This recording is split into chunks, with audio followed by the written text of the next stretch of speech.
Entonces, más que nada, es trabajar en lo mismo que hicieron en la guía de la clase, ¿ya? Lo estoy escribiendo ahora en Nahuel para que me diga qué pasa con eso, ¿ya? Con el sonido. Ya, entonces, en la literatura, nosotros vamos a encontrar que existe algo real, ¿no es cierto? Que es el libro, el producto, el libro que tú puedes ver, las hojas, las que vas a mirar. Eso es real, ¿ya? Eso eso es producido por un autor, ¿no es cierto? ¿Quién va a entregar ese contenido a través de un narrador, un hablante lírico o un personaje que van a ser las voces que te van a entregar a ti, obviamente, el contenido del texto? O también puede ser a través de un lector real. El lector real viene a ser la otra parte que va a dialogar con este texto y que va a dialogar entre sí con el autor. Pero obviamente esa obra, además de ser real, tiene un carácter ficticio, disculpe, ¿no es cierto? Y ahí hay un montón de mundos literarios que van a transitar entre lo real y lo ficticio. Es decir, por ejemplo, ustedes yo supongo que se acuerdan de la novela de Oscar Castro, La vida simplemente. ¿La leyeron el año pasado ustedes?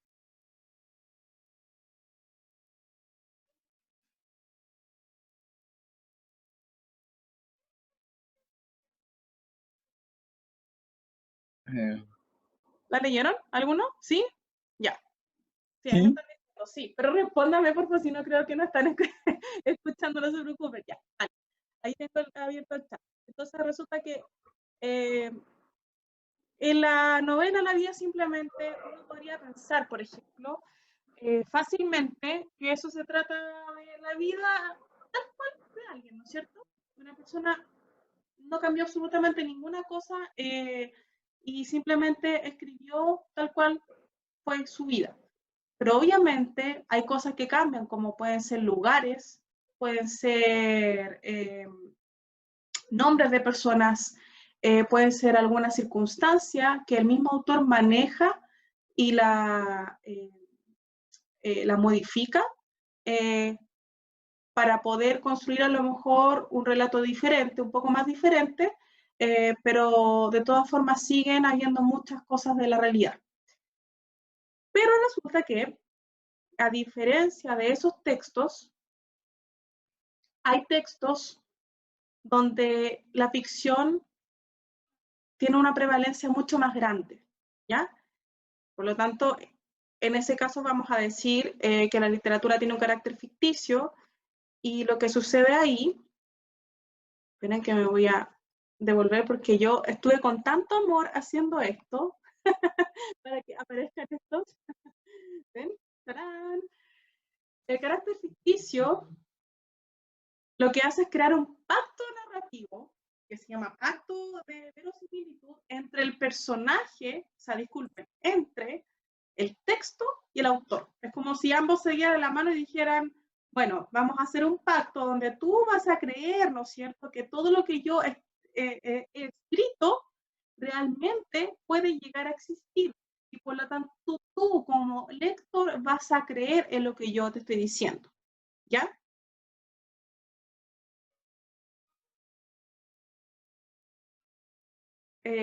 Voy a escribirle acá, chiquillos, les voy a decir que esto va a quedar grabado, así que no necesitan tomar ningún apunte, ¿ya?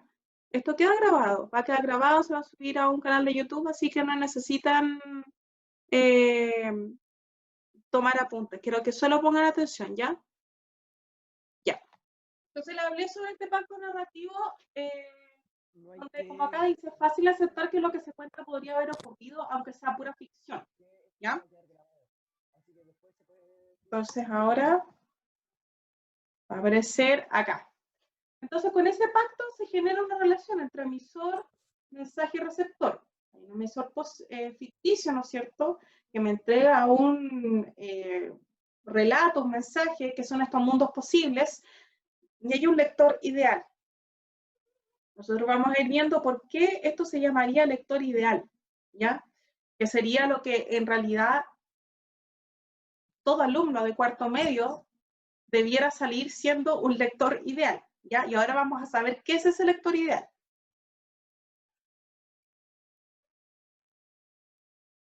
cuando nosotros tenemos un lector ideal, se establece un diálogo entre el lector y el autor. Miren, ese señor que se ve ahí, que es medio feo, él es un señor, un teórico literario de la época del formalismo ruso, disculpen, que se llama Shkovich, ¿ya? Algo así. Este señor, tal como el resto de sus amigos, pertenecían a teorías anteriores, como a la formalista o estructuralista. Ellos le daban importancia al análisis que el lector debía hacer a la estructura interna del texto. Ese tipo de análisis era lo que ustedes hacían cuando eran más chicos, todo el rato, ¿ya? Como por ejemplo, el análisis del autor, del narrador, disculpe, analicemos qué tipo de narrador hay, analicemos el estilo narrativo, analicemos también, por ejemplo, en el caso de la poesía, tipo de rimas, figuras literarias que hay en él, o sea, interpretar figuras literarias, etc. ¿Ya? Pero además de eso, no había un análisis mucho más profundo, ¿ya? Porque para ellos se le daba mucho más importancia a ese aspecto. Y luego, aparece un señor, que él se llama Roland Barthes, y el señor Barthes lo que hizo fue decir, bueno, yo estoy con este señor, ¿no es cierto? Que es súper importante analizar el contenido del texto, porque, por ejemplo, como lector, ¿no es cierto? Si yo estoy leyendo un texto y desconozco las palabras, no voy a poder comprender el texto de la misma forma que una persona que sí entiende todo el vocabulario presente en él. Pero también es importante, interesante, que yo como lector vaya un poco más allá y salga del plano textual, del texto en sí, y pueda ir comprendiendo e interpretando cosas que no pertenecen al plano del texto. ¿Ya? Voy a abrir un poquito el chat.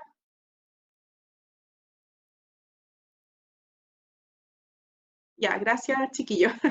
Y acá vamos a pasar luego a este señor Barthes, que fue el que anunció este tipo de cosas, comenzó también a entender este diálogo que tenía que haber entre el lector y el autor.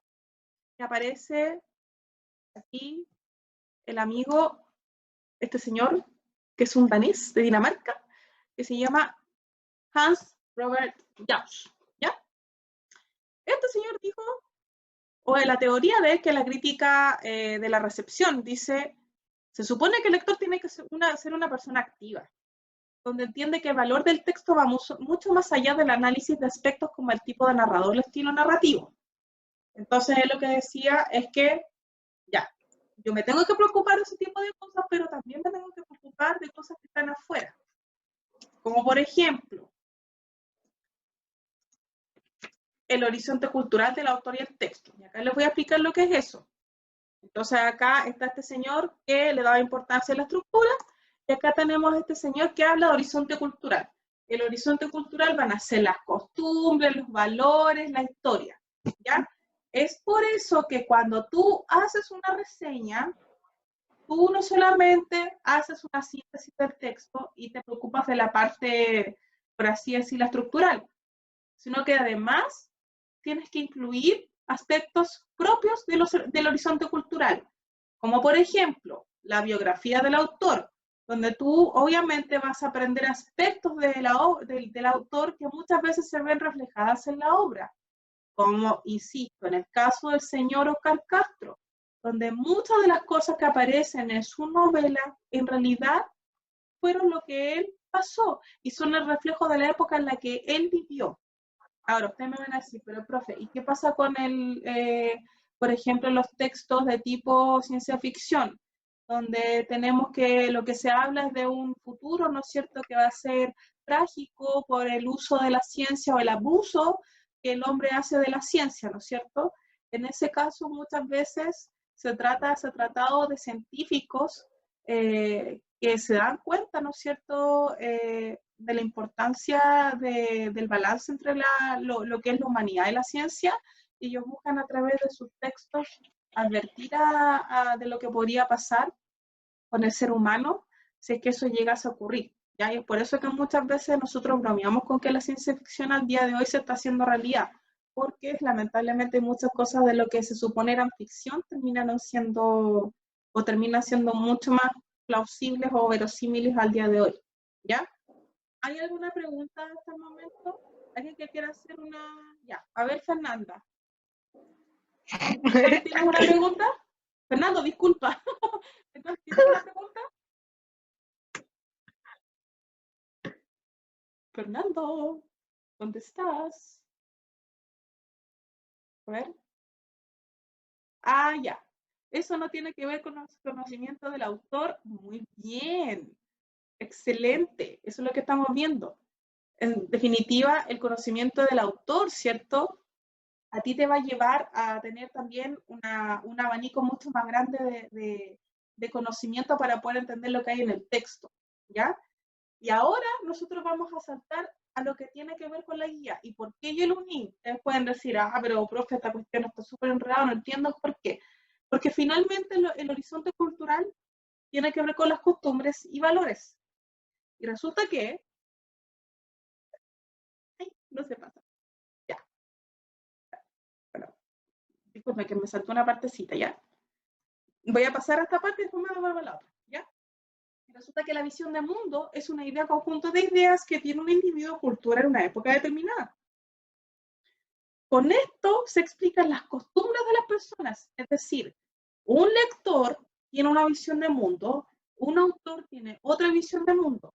El autor en su obra plasma su visión de mundo, ¿ya?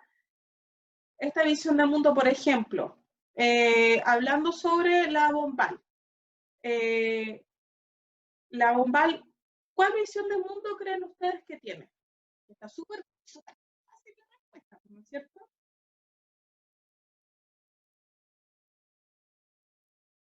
¿Qué dirían ustedes sobre la visión del mundo de la María Luisa Bombal plasma en la, en la, en la obra de La Última Niebla? Si estamos hablando que la visión del mundo tiene que ver con las costumbres, y estamos hablando también que las costumbres son las que marcan ese horizonte cultural, que tiene que ver con lo que la persona, en definitiva, con su vida, con sus experiencias, con su educación. ¿Ya, Fernando? Sí, dinos. No, que usted estaba hablando de cuál creíamos que era la idea de María Luisa Bombalo, ¿no?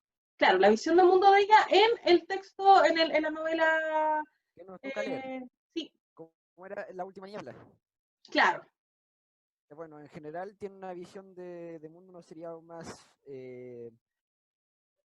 ¿cómo sería la palabra? Novedosa, reformada, algo así, una visión más, Rupturista. como más avanzada, más Ya. proyectada hacia el futuro. Eso digo. Ya. O sea, como un poco, por así decirlo, feminista comparado con lo que era la época. Ok, exactamente, ¿no es cierto? Y la próxima semana yo les voy a compartir una entrevista que le hicieron a la María Luisa, como si fuera mi amiga, a María Luisa Bombal, donde ella habla, se le hicieron en New York, creo, donde ella habla un poco de lo que fue en el minuto en el que la gente recepcionó su obra. Porque ahora para nosotros leer algo de la María Luisa Bombal no es algo, oh, lo que escribió, qué rupturista, ¿cierto? Pero para la época, obvio que lo fue, ¿ya? Y eso también tiene que ver en la forma en la que uno va entendiendo un texto, en la que yo voy comprendiendo. Nahuel nos dice que es el amor junto a la tragedia, ¿no es cierto? También la visión de un amor trágico, porque para quienes ya empezaron a hacer el trabajo de la reseña y se adentraron en lo que tiene que ver en la vida de María Luisa Bombal, ustedes se dieron cuenta que finalmente hay también una historia de un amor, de un mal amor, por así decirlo, ¿no es cierto? Y también de un tema de María Luisa con el amor, con esa persona en específico, ¿ya? Yo no les quiero ahondar mucho porque se supone que ustedes tienen que hacer esa parte, ¿ya? Pero quería explicarles todo esto para que entendieran por qué es importante que lo hagan, ¿ya? Y entonces esta visión del mundo es la que a nosotros nos entrega las costumbres y creencias y a través de eso nosotros podemos obtener estereotipos.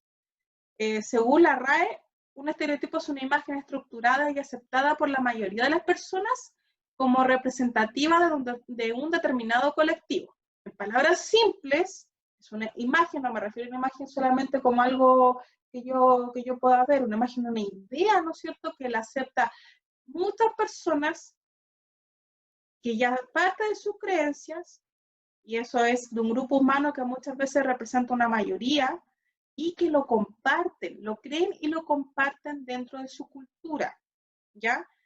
Eso, por ejemplo, ¿se acuerdan cuando yo les dije que para mi generación, ¿no es cierto?, era mucho más difícil poder acabar con micromachismos, como por ejemplo el siéntate como señorita y todos esos, porque nosotros crecimos con eso y aunque no nos haya gustado, finalmente son palabras que se repitieron, que se repitieron y que se repitieron, y que por lo tanto de forma inconsciente ya tú más de alguna vez lo vas a decir, lo compartas o no, ¿ya?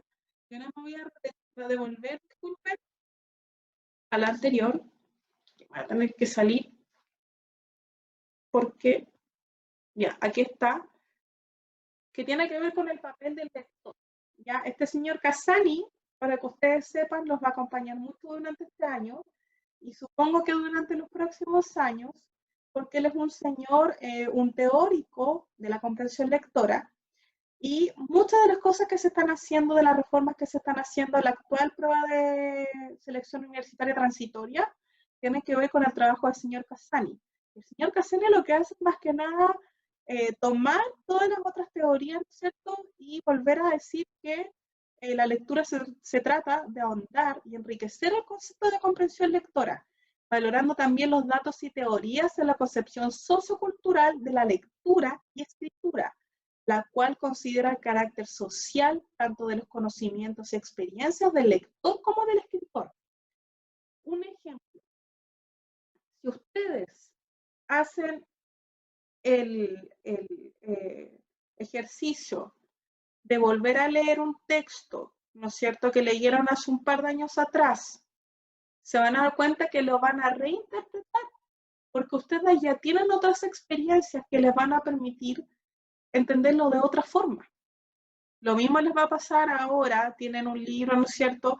Y cuando sean más grandes, a lo mejor va a haber un libro que les va a gustar mucho y ustedes van a decir, ah, yo quiero volver a leer este libro. Lo van a leer y también se van a dar cuenta, ah, ahora entendí otra cosa que en ese minuto yo no entendí. Voy a darte al tiro la palabra como el Principito, claro, como el mismo Principito. Cuando uno es chico y lee el Principito, le das una lectura completamente diferente a la que le puedes dar ahora. ¿Por qué? Porque logras hacer interpretaciones mucho más, que van mucho más allá de lo que tú podías hacer dejándolo como una lectura simplemente donde, ah, sí, hay un principito y la flor es la flor y el zorro y el zorro, no, sino que ya empiezas a darle, ¿no es cierto?, a analizar el texto y a darle un papel a cada uno de los personajes y a decir, esto representa esto representa esto dentro de la sociedad y esto representa esto otro dentro de la sociedad, ¿no es cierto? Y hay un mensaje que va mucho más allá, ¿ya? Y entonces en la práctica ya yo quise ponerles, chiquillos, un texto que apareció en la guía, que fue parte de la guía, que es la de los dos monjes y la hermosa muchacha, ¿ya?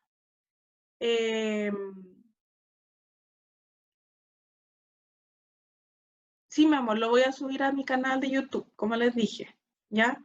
Yo lo grabo, lo edito y lo subo, ¿ya? Entonces acá dice, los dos monjes y la hermosa muchacha. Dos monjes, Tanzania y Aikido, viajaban juntos por un camino embarrado. Llovía cántaros y sin parar.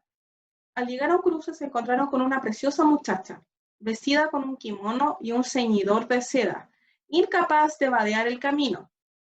Vamos, muchacha, dijo Tanzán sin más, y, levantándola sus brazos sobre el barro, la pasó al otro lado. Aikido no dijo ni una sola palabra, hasta que, ya de noche, llegaron al monasterio. Entonces no pudo resistir más. Los monjes como nosotros, le dijo a Tanzán, no deben acercarse a las mujeres, sobre todo si son bellas jovencitas. Es peligroso. ¿Por qué lo hiciste? Yo la dejé allí, contestó Tanzán. ¿Es que tú todavía la llevas? Entonces, chiquillos, ahora quiero que por favor, quiero que lo hagamos, yo los voy a ayudar a que hagan la discusión, pero que todos eh, eh, participen y me vayan contando. Primero que todo, ¿cuál es el estereotipo de mujer que podemos ver en este texto? ¿Será la mujer sumisa? Ya, una mujer sumisa, ¿por qué? O Eres Fernando, más, ¿cierto? sí, sí, soy Fernando. Pero más yo diría que la mujer en apuros, la verdad, la damisela en apuros, ese estereotipo. Ah, muy bien, ya. Y ese, la damisela en apuros, eh, ¿en qué tipo de texto lo has visto tú? En, en cuentos de hadas, en películas.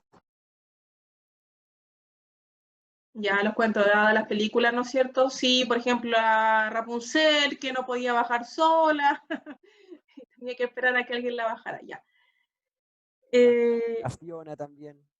Claro, que esperan y esperan a un hombre para que le solucione la vida. Y acá, ¿cómo uno puede saber eso? Acá dice, por ejemplo, vestida con un kimono y un ceñidor de seda, incapaz de vadear el camino, de cruzar el camino, ¿no es cierto? Incapaz, o sea, que no es capaz de hacerlo. Y dice, la otra parte, vamos muchacha, y levantándola sus brazos sobre el barro, la pasó al otro lado. ¿Qué es lo que les da a ustedes a entender la última parte? Donde dice, yo la dejé allí, contestó Tarzán. ¿Es que tú todavía la llevas? ¿Cómo interpretan eso? ¿Qué es lo que pasó con la muchacha finalmente? ¿Será, será que, a ver, la dejó allí y le dijo, o sea, él le dijo, yo la dejé allí, entonces, ¿acaso tú eres el que la andaba llevando? Pero fíjense bien, quién fue el, voy a correrle esto, ya, ahí, lo voy a poner ahí, ya. Vamos muchacha, dijo Tarzán, sin más, y levantándola en sus brazos sobre el barro, la pasó al otro lado.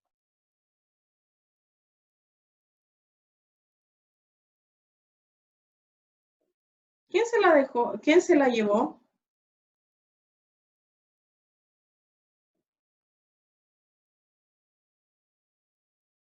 ¡Yujú! Lucas dice, seguía pensando en ella. Fernando dice Tarzán. Ya, Tarzán se la llevó. Los monjes como nosotros, le dijo a Tarzán, Equido le dijo, no deben acercarse las mujeres, sobre todo si son bellas jovencitas. Es peligroso. ¿Por qué lo hiciste? Si fue Tarzán, Tarzán lo hizo, ¿no es cierto? Bueno, Equido fue quien le habló. Y Equido fue quien se le, bueno, Equido solamente le habló, pero yo la dejé allí, contestó Tarzán. ¿Es que tú todavía la llevas? Dice, seguía pensando en ella, Equido siguió pensando en ella. ¿Qué creen ustedes que pasa ahí? Equido no dijo ni una sola palabra hasta que ya de noche llegaron al monasterio.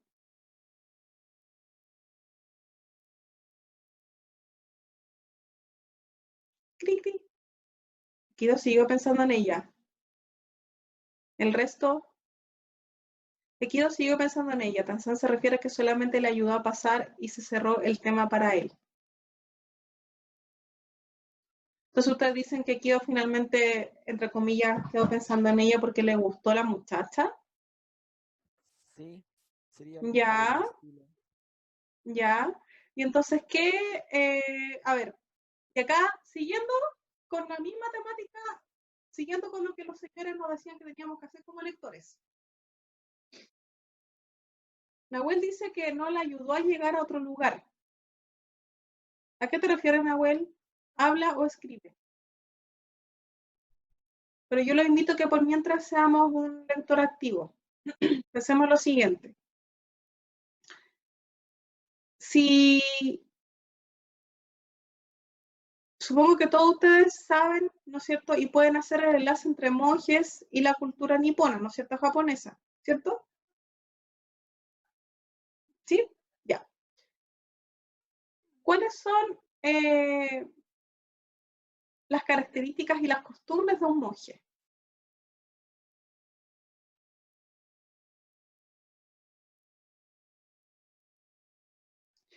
Bueno, Nahuel dice, no sé, es que quizás se preocupó por dejarla ahí sola, ¿ya?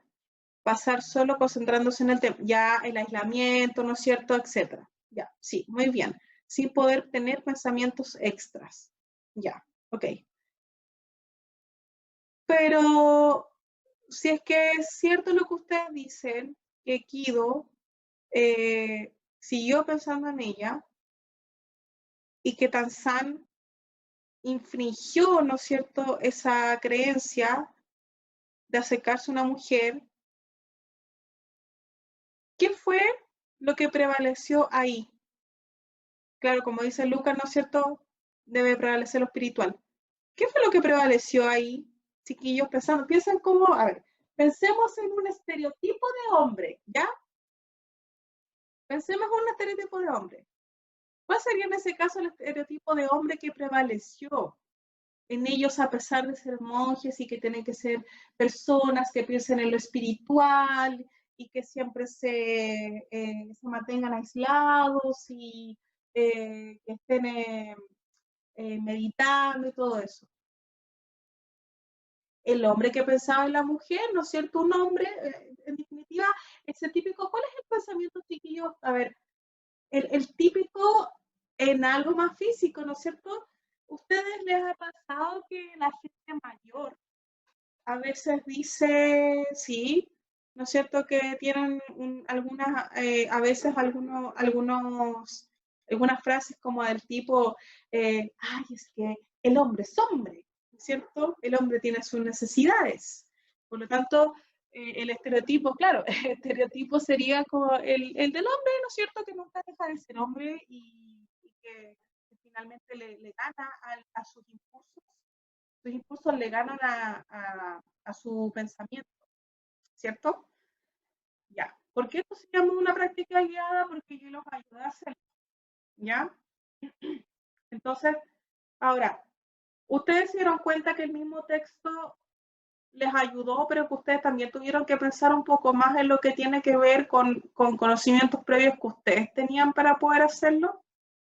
De esto se trata, que ustedes vayan tomando conciencia de lo que les sirve también desde afuera y que a veces va a ser necesario que ustedes vayan mucho más allá y que a veces tomen un libro o en Google, googleen algo, algún término, porque eso puede ser una clave demasiado importante para poder entender algo. Ya no siempre va a ser como tan fácil que el mismo texto te va a ir diciendo. Ya. Entonces, me paso a la práctica independiente, que está, no lo puse ¿cómo se llama? En el PowerPoint, porque es muy grande el texto, no iba a ser fácil leerlo. Y yo no me acuerdo si lo leímos en la clase o no, pero quiero que hoy ya nos concentremos en la visión del mundo de Augusto Monterroso y lo que él hace en el texto. Entonces, como yo les conté, Augusto Monterroso fue un escritor de microcuentos en Guatemala. En muchos países, en la gran mayoría de los países que son como Guatemala, en Ecuador, hay muchos países latinoamericanos donde la presencia y el amor y el querer, disculpen, el querer que su cultura indoamericana prevalezca y se da a conocer, ese es un factor común entre muchos de esos autores. Augusto Monterroso no fue la excepción, ¿ya? Entonces ahora vamos a ver que hay dos tipos de personajes, uno que es un personaje colectivo, que son los indígenas, y otro personaje que es Fray Bartolomé, ¿ya? Entonces serían antagonista y antagonista y protagonista, ¿ya? Dice, cuando Fray Bartolomé Razola se sintió perdido, aceptó que ya nada podría salvarlo. La selva, poderosa de Guatemala, lo había apresado, implacable y definitiva. Ante su ignorancia topográfica, se sentó con tranquilidad a esperar la muerte.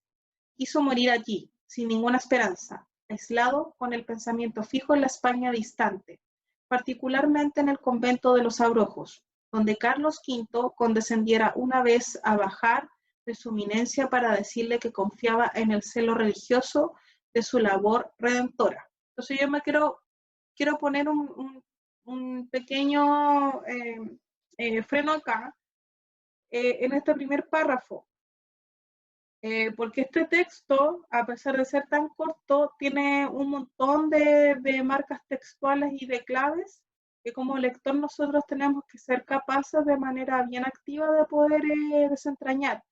Y esta es una pregunta para ustedes, chicos.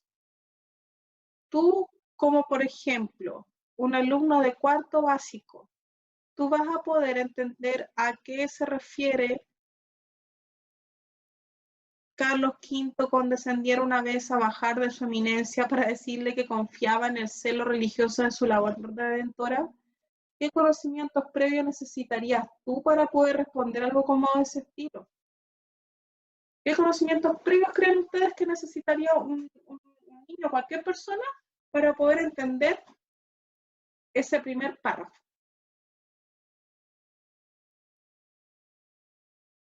Ya, habilidad de comprensión lectora, vocabulario ya, pero si el niño es chino, sí, puede ser, ¿ah? Ya, ¿no es cierto? Las religiones, ¿no es cierto? Para empezar, sí, hay que conocer las religiones, hay que tener vocabulario, pero y vámonos a esta parte. Por ejemplo, Carlos V. Acá tenemos, con el pensamiento fijo en la España distante. Carlos V,